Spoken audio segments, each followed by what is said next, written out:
સુરત સહિત દક્ષિણ ગુજરાતમાં રેડ એલર્ટ, અતિ ભારે વરસાદને લઈને પોલીસ કમિશનર શ્રી વાબાંગ જામીર સાહેબની અપીલ. હવામાન વિભાગની ભારે વરસાદની આગાહીને લઈને સુરત પોલીસ તરફથી સર્વે નાગરિકોને અપીલ. ઝાડ, વીજળીના થાંભલા, હોર્ડિંગ્સ અને નબળા બાંધકામોથી દૂર રહેવું. જોખમી કે પાણી ભરાયેલી જગ્યાઓ પર પોલીસ, હોમગાર્ડ અને જીઆરડીના જવાનો તૈનાત કરવામાં આવ્યા છે. પાણી ભરાયેલું હોય તેવા રસ્તાઓ પર ચાલવાનું કે વાહન ચલાવવાનું ટાળવું. કોઈ પણ કટોકટી કે સંકટના સમયે મદદ માટે પોલીસ કંટ્રોલ રૂમના હેલ્પલાઇન નંબર 112 પર સંપર્ક કરવો. તમે જોઈ રહ્યા છો સેવા ન્યૂઝ ગુજરાત, સબ એડિટર માલી મીઠારામ સાથે. હવામાન ખાતાની આગાહી મુજબ આગામી 24 કલાકમાં સાઉથ ગુજરાતમાં ભારેથી અતિભારે વરસાદ વરસાવવાની શક્યતા છે અને ભારે પવન પણ ફૂંકાઈ શકે છે.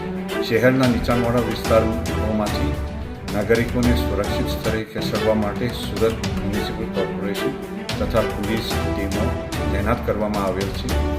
જે ટીમોને નાગરિકો દ્વારા પૂરતા સહકાર આપવા નમ્ર વિનંતી છે.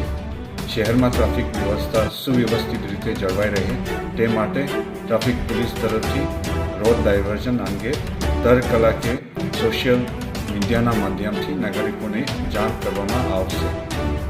ભારે વરસાદ આગાહીને લઈને અમારા સુરત શહેરની જનતાને નમ્ર અપીલ છે કે આગાહી મુજબ તેજ ગતિથી પવન ફૂંકાવાની સંભાવના છે, જેથી આપણા મકાન, બિલ્ડિંગ ઉપર કોઈ પણ ઉડાઈ જાય તેવી વસ્તુઓ હોય તો તેને વ્યવસ્થિત મૂકો.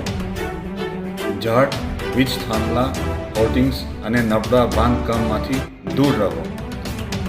ખાનગી હોર્ડિંગ્સના સંચાલકોએ હોર્ડિંગ્સ ભારે પવનમાં પડી ના જાય અને કોઈને નુકસાન ના થાય તે અંગે તકેદારી રાખવી. પાણી ભરાયેલ હોય તેવા રસ્તાઓ ઉપર ચલાવવાનું અથવા વાહન ચલાવવાનું ટાળો. કોઈ પણ નાગરિકો સંકટના સમયે પોલીસ કંટ્રોલ રૂમના હેલ્પલાઇન નંબર 112 ઉપર તાત્કાલિક સંપર્ક કરી મદદ માંગી શકે છે. સુરત શહેર પોલીસ આપના સેવામાં હંમેશા તૈયાર છે. Thank you.